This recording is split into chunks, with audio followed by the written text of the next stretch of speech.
What's up, SNA fans? This is Super Ninja Austin back here with another podcast. This is the SNA podcast and the wrestling news video on January 18th. Yeah, it's the 18th right now.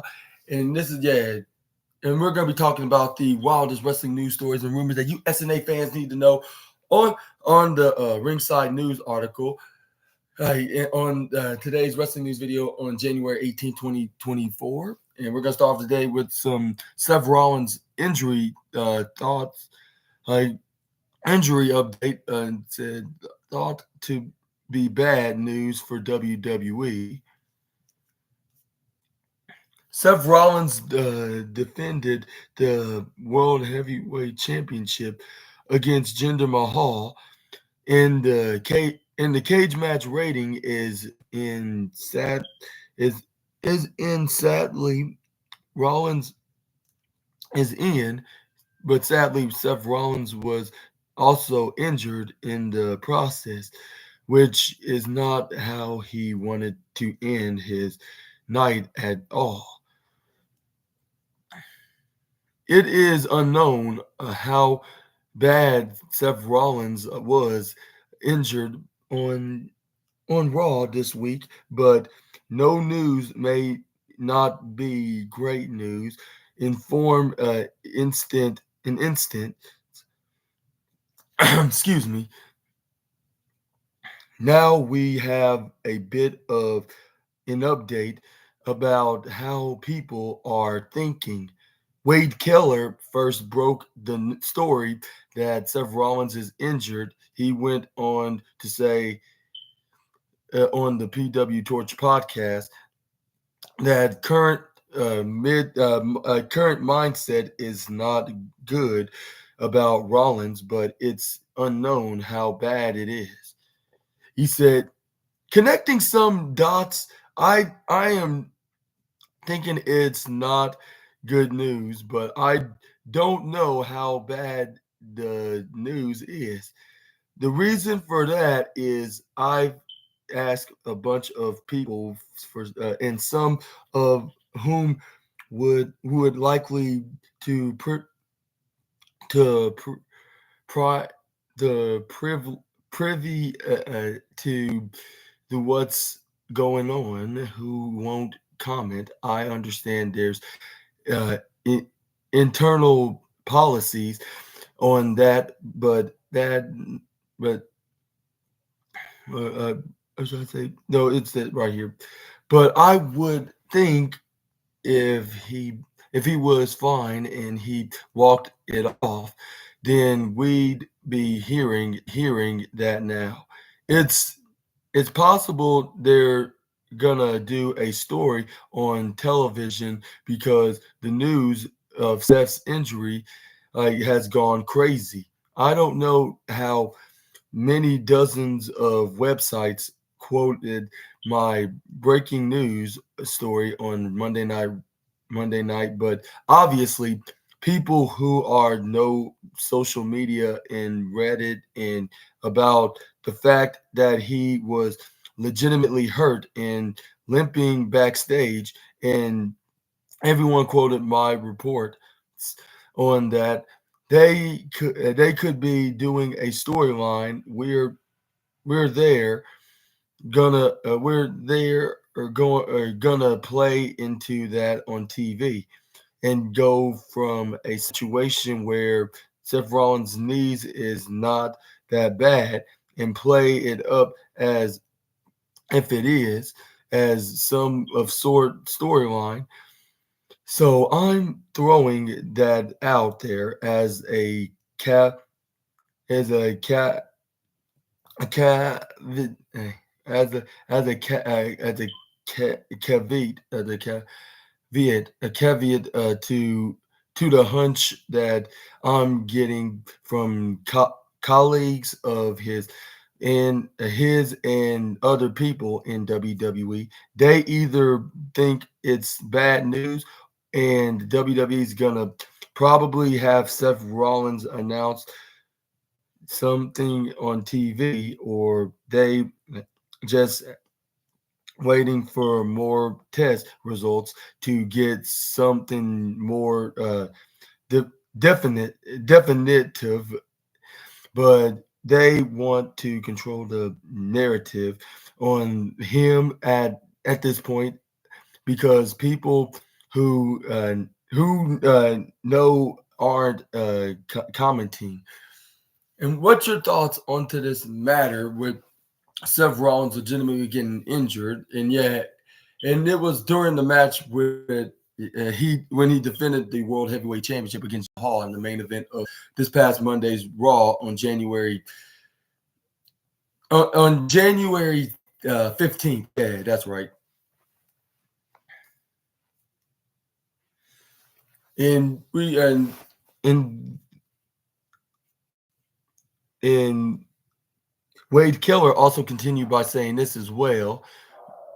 I I just think people who do know would go, oh, he's fine. It's no big deal. Blown off. I mean, blow out. I mean, that wasn't off, blown out of proportion if that was the case. And this is my long-winded way of saying I don't know, but I'm passing along trans transfer transparently. I said transparent. I mean transparently. My bad for the tongue tie. From one of the wrestlers who was around him Monday night after Raw and just said, I don't think it's good. My gut says injury injury may be he'll work through it. Like he's tough around. I mean, tough not around tough around. I mean, another colleague of his said that he thought Seth thought Seth because of his history of injuries. Would you have a good idea if he should finish a match with the injury, and if he should be he he was able to walk on it? That it might be of those one of those situations where he just needs to rest for a few weeks. But even that wrestler wasn't ruling out that it could be worse. And then here on Ringside News says we are hoping for the best when it comes to Seth Rollins' injury status. This is the last thing WWE needed because they don't want to lose someone like Seth Rollins on the road to WrestleMania after this could affect plans for more than just him at the show of shows. And but what's your thoughts on Seth Rollins? What's your thoughts on Seth Rollins' injuries, and do you think it's going to keep him out for at least uh, 6 to 9 months? Only time will tell. I don't know, but but I but I would say hopefully it's not much of a major injury. Hopefully it's going to keep him out for at least for like the latest about a month, like for 30 days. I won't specifically say 30 days. I'll say about at least 4 weeks. Hopefully, it's only like gonna be for 4 weeks, like 28 days, and he be back, and then they'll make sure he stays healthy that way, so he can get ready for his match at WrestleMania. Because the least what WWE needs, like what the ringside said, is Seth Rollins going out with an injury and perhaps missing WrestleMania this year, which nobody do not want to see that happening. But yeah, again, let me know in the comments down below. I will wish him a speedy recovery because I do not want him to miss WrestleMania, and I do not want him to miss the opportunity, the perhaps main event the show of shows, like with the likes of someone like CM Punk. Because Cody Rhodes, even if Cody Rhodes did win the Royal Rumble, I would not be so sure if he would pick Seth Rollins because he made that clear before. even though he's been in number one contenders matches, but usually gets screwed out of the match, like whether if it's by DQ or even outside interference in multi-man match, like triple threat number one contenders matches, like which particular was Brock Lesnar at the time. But anyways, so I would say he wouldn't pick him because he was like, that's not really finishing that story. Like it's more rather than like a it's more rather than I'll finish the story if it's specifically the WWE Championship, not the other heavyweight title that's known as just the World Heavyweight Championship in the company. So I would say it won't be Cody for that case. If Seth Rollins is still active of being in the WrestleMania card, which hopefully that's still the case in the foreseeable future because, yeah, WWE do not need this at the moment. And I would say if I was WWE, if he is still able to compete by that time, I would make sure to not put him in not that much matches that are like that's going to risk him being injured, like which I'm specifically dropping name dropping like specifically injured. I mean, not injuries. I mean, very extreme stipulated matches that's gonna leave him with a severe with an extremely severe injury. That's gonna definitely keep him out, and they're gonna have to relinquish the World Heavyweight Championship from him. But luckily, it doesn't seem like that's going to be the case right now, at least for now. But hopefully, it's going to stay that way for the many weeks to come to see if we're going to hear any more updates from Seth Rollins.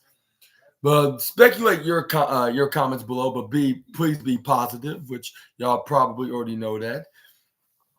But we're going to move on to the next news. And yeah, hope for the best. And hopefully we still see this main event worthy match between Rollins and Punk if CM Punk wins the Royal Rumble. But I still think even if Cody Rhodes win, I think CM Punk could still try to headline this upcoming show of shows, which will probably be like if WWE would agree with his request of main event in WrestleMania, at least night one.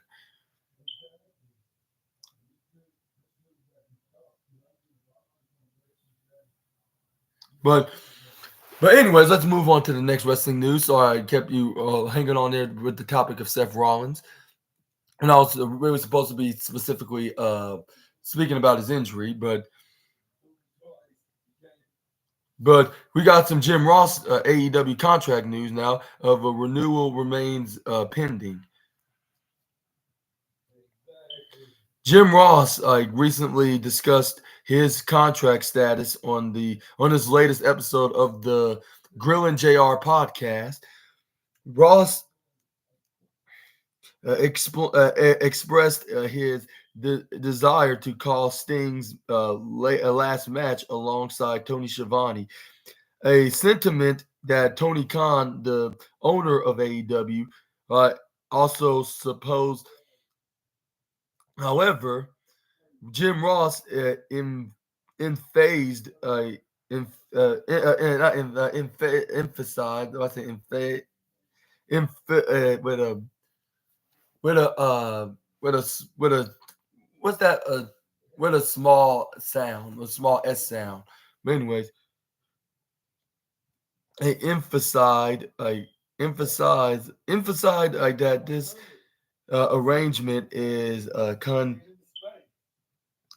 contingent on him re-signing with AEW as his current contract is set to expire on February 14th. Ross believes it would be fitting for the original announcers of Sting versus Ric Flair to reunite for this historic match. He spoke to Tony Khan about the idea, and Khan was very enthusiastic about it.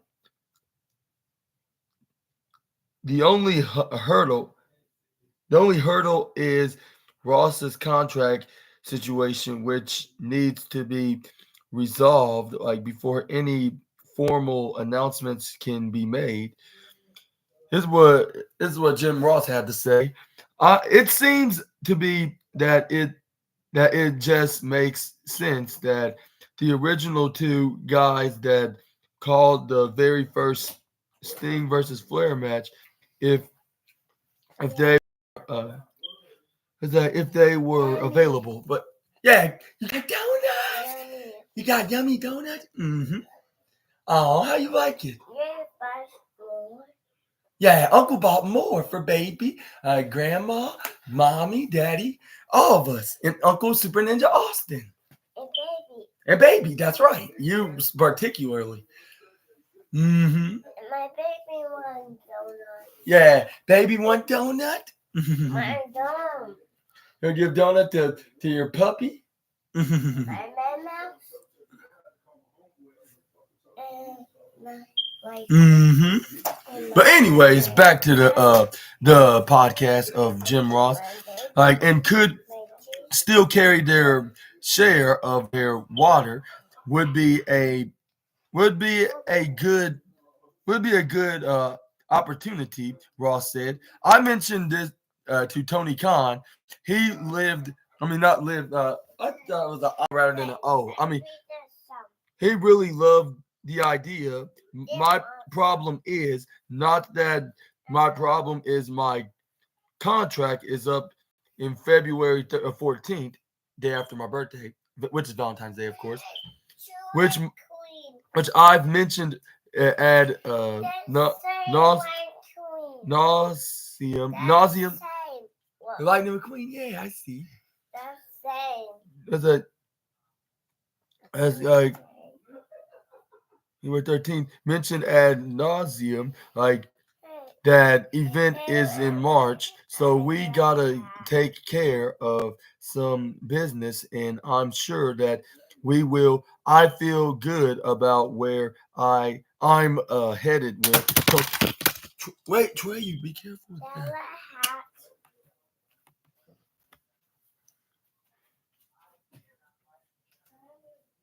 Which is that anyway, back to you got to take care of some business, and I'm sure that I feel good about where I'm heading, with Tony and AEW. I'd love to have something to announce before the 14th if it's possible. While there have been reports suggesting Ross's involvement in calling Sting's last match at AEW Revolution, he clarified that it's not confirmed at this time. For that to happen, a new contract with the company would need to be finalized before the event. As of as of now, Jim Ross is not officially booked for Revolution, but this may change if contract negotiations progress positively. And do you think that it will? Let me know in the comments below. And also, do you think, and most importantly, do you think he's going to call to action when Sting wrestles his final match at AEW Revolution? Which only time will tell, which I believe he will. Despite this having an error right now, it's still pending of a renewal of Ross's contract. I believe he's going to go through. What if it's sooner, like it's tomorrow, or even later on, like in the next, also like in the next week or two, like before it's even the 14th of February, of course. But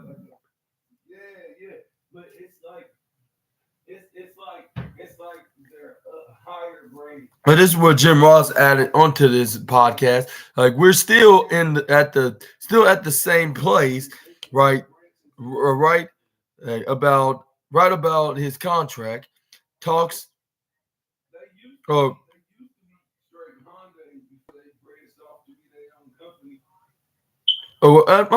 this was the Jim Ross said, but let me reread this. We still at the same place, right? Right, Ross said about his contract talks. I gotta, I gotta get there. gotta get there contract contractually to be able to pull that off. I'm not using it as a leverage plot a ploy. It just seems like it makes sense. I think the best booking is booking this logically and having Jim Ross and Tony Schiavone, or should I say, yeah, for short, JR and Schiavone. It's called a match. To me, seems logical. So we'll see how it all works out. It's going to be working out the way it's supposed to be, and we'll see how it goes from there. But I'm happy with the way things are moving along. And do you think that it would be? Would you agree with logical and more sensible if him and Tony Schiavone calls this match? Which I would say genuinely yes, because for the fact that they're AEW commentators, and also this would make sense on paper if they have Sting versus Ric Flair. But I would say I would be careful booking this match because if they're not careful, they can they can lose they can lose some momentum with with the match and the company by booking this match and be buried with criticism like for booking this match in the first place. They could have avoided this like from even happening in the first place. Which hopefully that's not the case, and let's hope they work it out in their favor rather than something unfortunate happen. Yeah, like what if one of them gets injured or gets medically what's that word? That like they get like I'll say I'll say more like physically like would get physically damaged. That's what the term trying to use. But hopefully that won't be the case. Which yeah, considering they still working out and still moving, like if it's still 20, 30 years ago. Even though Ric Flair is like 74 and Sting's like 64, like and yeah, age doesn't even matter. Like with guys like them, they prove that like multiple times. And yeah, and I guess that like the phrase is true that they say about age is like it's just a number and it has nothing to do with your mindset or anything. That's a view physically and mentally and I'll say spiritually, of course, if you believe in, if you have your beliefs out there. But anyways, yeah, let me know in the comments down below if you guys think that it's that Sting and Sting's last opponent is going to be Ric Flair at Revolution, or it should be somebody else, or even the Young Bucks, which I think it should be somebody totally different from the Nature Boy and the Bucks. But I would, and I'll say, regardless, I still think that yeah, Jim Ross and Tony Schiavone should call the action into this match. But we're gonna finish off what Jim Ross had to say next, which he said, in addition to discussing his contract status, Jim Ross also shared some personal health challenges. He mentioned that his diabetes has started affecting his eyesight, pars, particularly during nighttime driving, I should say. Ross acknowledged the importance of addressing these health issues and res- and, re- and, reser- and reserved reserved his well wishers like that he is taking steps to manage them effectively. He said, "I don't get out of my place here very much. I'm having a little issue driving because my diabetes is starting to have some effect on my eyesight. If if it is not one thing, it's another. What I what a pain in the ass. I'm what a pain in the ass. Becoming. I mean, I'm fine right now, but at night driving, getting the hell off the road, so I stay at home. It's like driving bumper cars. I, I'm going to hit something. My death my death my death perception my death perception is the sugar honey iced teas right now, but I'm getting that addressed. Not it's not I can't handle or nothing that doesn't happen to other people that have diabetic issues. My blood sugar is down and good. Everything's great. Jim Ross. Jim Ross's contract with AEW is set to expire February 14, 2024. And while there's hope he'll be behind the mic at AEW Revolution, it's not confirmed yet as contract negotiations unfold. The wrestling world wait waits in eager anticipation. What are you guys' thoughts on Jim Ross's comments, like with anything of the sort what he just mentioned, like about his diabetes is making him have some health issues with his eyesight. Like he can't really drive at night because there'll be because he don't want to like he don't really he's not really much of a I'll say he's not really much of a fan driving at night because of it. Like for the sake of him, for the sake of any dangers, like with him having a very weak eyesight, like when it comes to driving at night, like and it's best for him to stay at home during that time and hour, like when it gets dark outside. Which I would blame the AEW and former WWE commentator for for for doing that most of the time. But I mean, maybe like even if he has a show to do, like to call the action on AEW Dynamite or AEW Rampage or even Collision, I would say he should have somebody be his designated driver. I'm not saying because he's gonna like in a way that he's intoxicated. Obviously, I'm saying like because he's have really bad eyesight, like when it comes to driving at the nighttime. Well, let me know in the comments below about that, and if you think that he should call the action on AEW Revolution, and do you think it? And do you too think he's going to get his contract renewed before it even turns to the 14th of next month on Valentine's Day, of course? But yeah, let me know in the comments below what your thoughts. We're going to move on to the next wrestling news,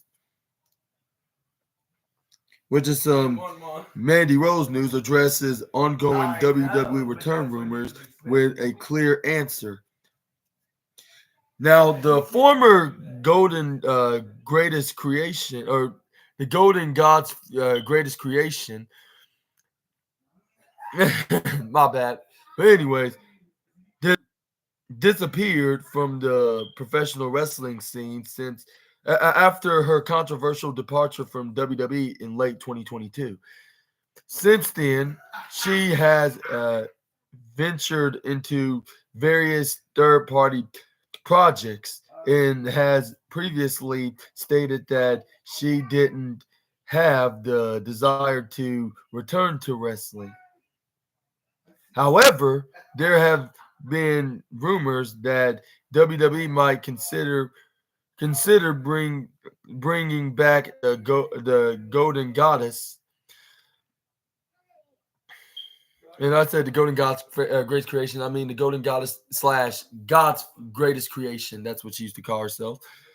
But anyways,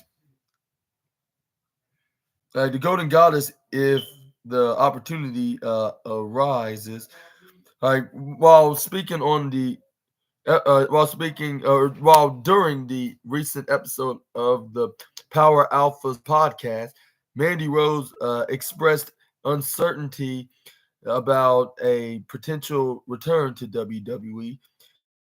Nevertheless, a former NXT Women's Champion entirely closed the door on a comeback, acknowledging that fans miss seeing her in the ring. She said, "I can't say for sure whether I'll ever return to WWE. I don't have a crystal ball to predict the future right now, at least. I'm enjoying. I said at least.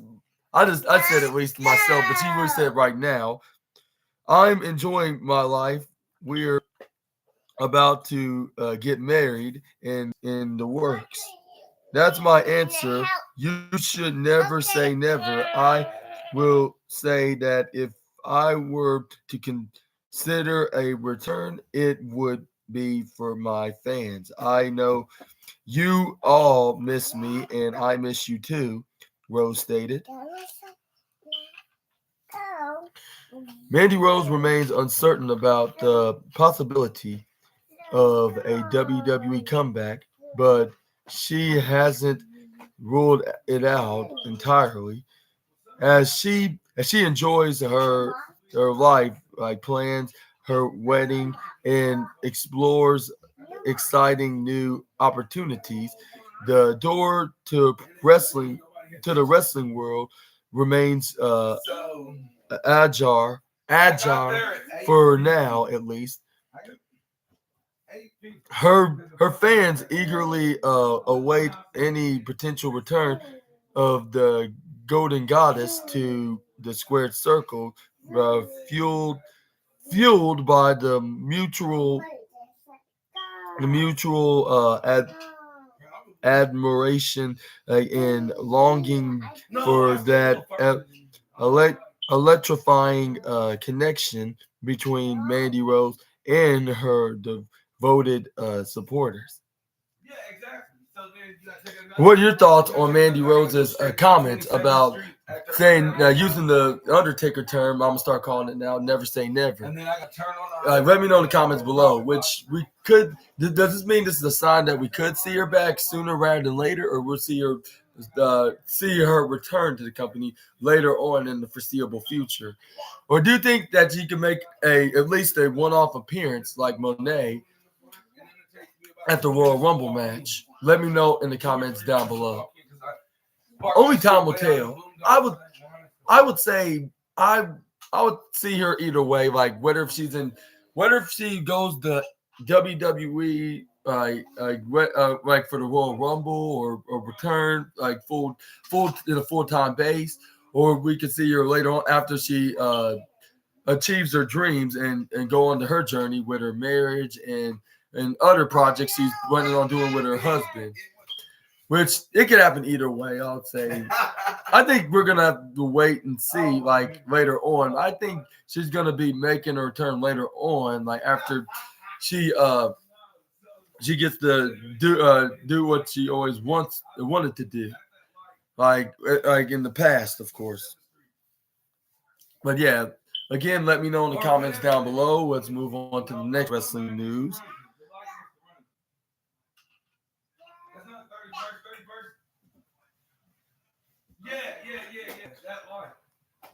We got some EC3 opens up about the potential of making a WWE comeback, and it says right here on this news report from Ringside News, EC3's career in WWE has been targetedly criticized by fans as the company has underutilized him on the main roster. He eventually parted ways with the company back in 2020 and has never looked back since.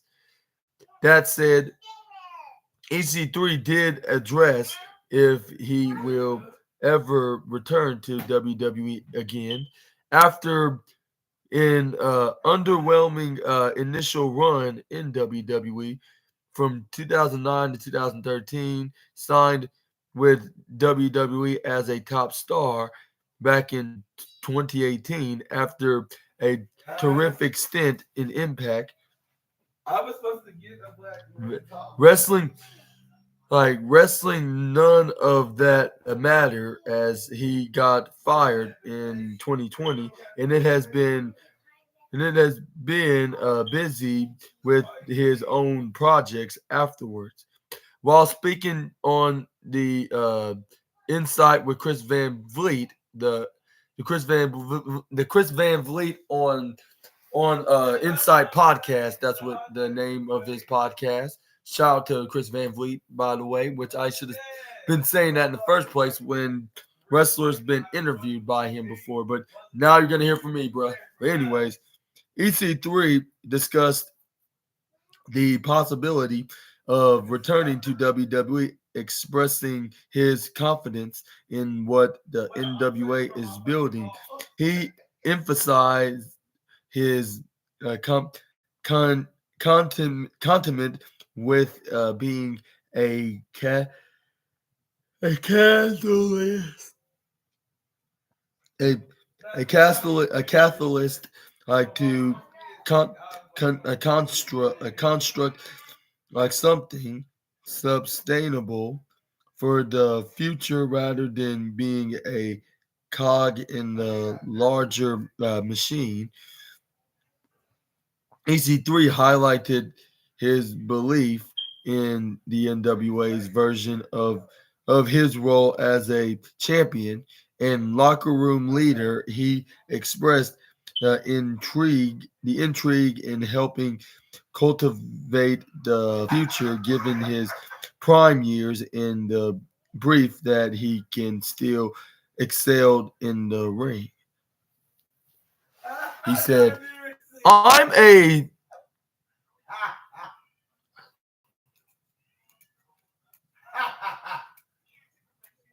I'm a thoroughly content with building what we are building right now. I am very on board. I feel very much that I could be a gear in the strongest machine possible, or I can sink or swim, being a catalyst to build something for the future. How much are they paying?" While laughing, he said, "No, I believe in what we're doing. I believe in WCP or WPC. I mean, sorry about that, but but before I talk about, I'm gonna say right here that then then he continued saying, Dave put me in a great position. Excuse me for doing that. Not just champion, but sort of like a don't know. I guess I'm a locker room leader and things like that, and being able to help cultivate the future intrigues me greatly, especially because I'm still in my prime, and I could beat everybody." Mommy want donut chicken. Glad we get a donut. Yeah, that's what it's there for everybody. Because Uncle Super Ninja Austin made a promise about that yesterday. Yeah. Mm-hmm. Did Grandma and Dad got a donut too? But anyways, it says EC3 is currently the NWA World's Heavyweight Champion, which I'm not sure if it's supposed to have an S at the end of it, because most of the time when you refer a world championship, just world championship, it's just singular rather than a plural. Even if it's a plural, it'll end with an S on the championship word, like into this vocabulary, if that makes sense. Of course, yeah. But let me know in the comments down below what your thoughts. Well, NWA World Champion and continues to be the face of the promotion. NWA is also going through changes, as it was recently revealed that starting in February 2024, new episodes of the NWA Power series will be available on the CW app. Which, yeah, it was supposed to have a TV deal with the CW on the channel, but I believe they did something that was very inappropriate for it to be on the TV public broadcasting channel. But anyways, it also asked, well, I'm gonna ask this. I was like, what do you think about AC3? Do you think he's gonna make a return to WWE? And if you believe he will, when will that time will be? Sound off in the comments down below. I would love to hear that. And we're gonna see what's next for the former TNA and current AWA World Heavyweight Champion. And hopefully this will be a and hopefully when he does make a return to WWE, they actually will utilize him. And it'll be like a similar scenario, like build him up like a main event player. Maybe even become WWE champion, even if it takes like 5 extra years. Like, who cares? As long as you're building them up to that point, like that's all that matters. Like, and not just burying him like what WWE previously has done, like having them being power slammed right through announcers tables by Braun Strowman. Which I don't get. What was the point of even throwing him up in the main roster if you like in that point of view he wasn't ready to be called up to the main roster? Yeah, there was not really much for him to do over there. Only wrestle a few house shows, and then whenever he does make an appearance, he just gets attacked by the likes of like Rusev and Braun Strowman at the time back in 2019, and he barely got a win like at a live event against Chad Gable, but that was for the 24/7 championship, only to lose it right back at Chad Gable. And then also EC3 like only got one good win on Monday Night Raw, and that was against Dean Ambrose when right like a few months before he left WWE to go to AEW. But let's hope that will be this will be a totally different this will be a total this could be a totally different hopefully it'll be a totally different and a total opposite scenario nowadays, like because things has changed for WWE since then, or not since then, like since the past 2 years, I should say, or a year and a half, because it's not even the summer of 2024 yet. So I still consider it as a year and a half situation, like a year and 6 months. Yeah, since July of 2022. So that's like a year and a half. So yeah. But yeah, give me your comments below, and do you think it will it be anytime sooner, like whenever his contract with the National Wrestling Alliance expire, and he could whenever time he loses the championship, like yeah, just let me know. I'd love to hear that, and I would say, and if he does come back, hopefully, in my opinion, I hope he does get pushed. Hopefully, and I hope he does get the opportunities that what he should have been getting like a few years ago, or for them gradually building. By this time, they would be like he would be like a main event like player, but it probably would have messed up some other plans for like the likes of Bobby Lashley and Drew McIntyre. And this could be a blessing in disguise, which I would see it like that. Like it's a blessing in disguise. Like, and he can end up like the likes of Drew and Bobby and even Cody Rhodes. Like as soon as he finished the story, which I think he will, he's gonna finish the story against Roman Reigns. And I think he's gonna do that by winning the Royal Rumble, or even getting involved in an angle with Randy Orton and with Randy Orton, and by teaming with Randy Orton is reforming 2/3 of the Legacy against the Bloodline, and they could do some kind of a tag team angle in this as well. Well, I'll say on SmackDown, because I think they're gonna do some kind of an invitational. He's gonna make a deal with Nick Aldis, like of them doing an invitational Elimination Chamber #1 contenders match if he doesn't win the Royal Rumble, of course. But I think if he still won the Royal Rumble, we still would do like an invitational #1 contenders match with the World Heavyweight Championship, like with CM Punk being one of the participants in the match against Rollins. But I think CM Punk might win just for the fact that it's going to guarantee him a main event of WrestleMania. And I think he's going to try to work hard to get in the spot and facing Seth Rollins, because he even teased that. I mean, this could be an elaborate illusion, like for him choose Seth Rollins, but really Roman Reigns for his title. But I think he should go after Seth Rollins. That's just the perfect pick because they got a long time feud going on, whether if it was in or outside of WWE.